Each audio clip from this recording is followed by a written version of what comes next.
Let's go.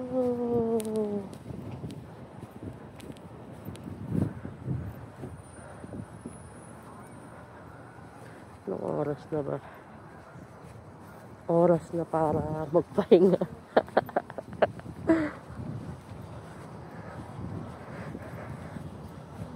Lamig. Tayo ng no frills. Grocery yan eh. Ano ba bibili natin sa no frills? Titingin tayo kung may murang hotdog o sausage. Chicken. May chicken pa tayo. Ay! Naulam ko na pala kahapon. But it's okay. Kasi mabilis lang naman bumili dito. Pwede mo lakarin. Pag masipag ka, pero pag nagpapahinga ka and you're tired, never mind.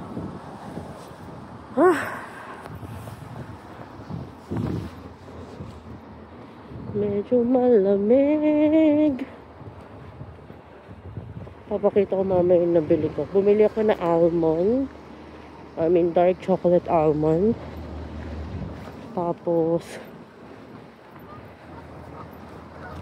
matcha. Oh, nakabalik si kuya. Sana all.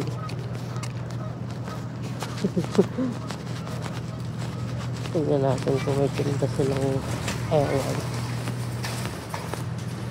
Let's go. Bakit yung ibubukas ka, diba?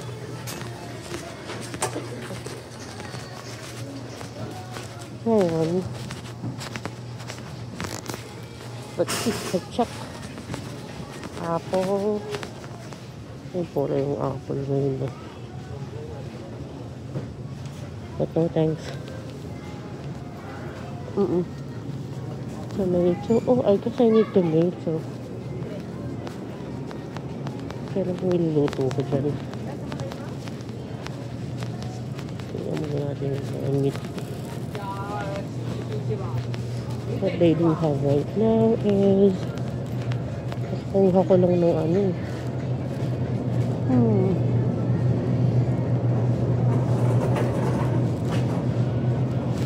Teka lang. Mahal ng ano ngayon. Nasa 10 na to. Oh. Yung nakaraan 5 lang ito. Ayun.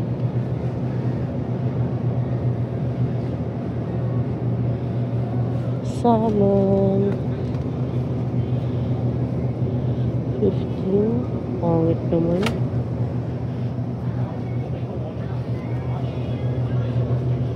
Isang buong ganito 15. Ano 5? One thing ang ganito.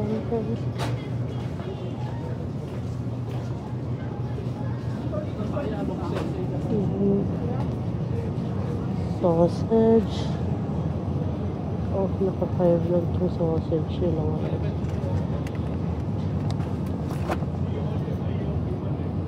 No, I don't like this.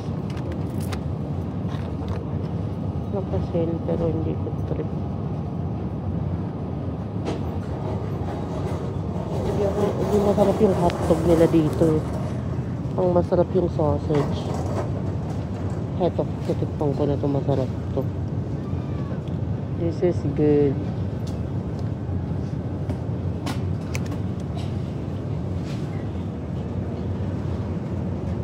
Tignan natin anong sale nila ngayon. Oh, what's that?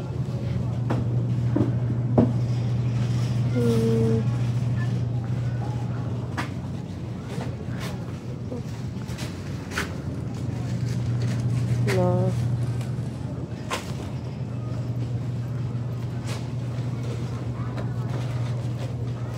No,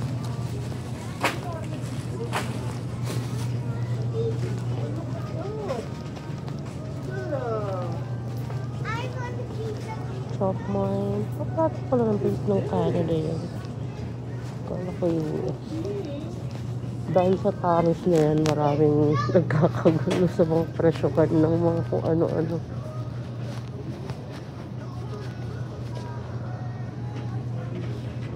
Wala.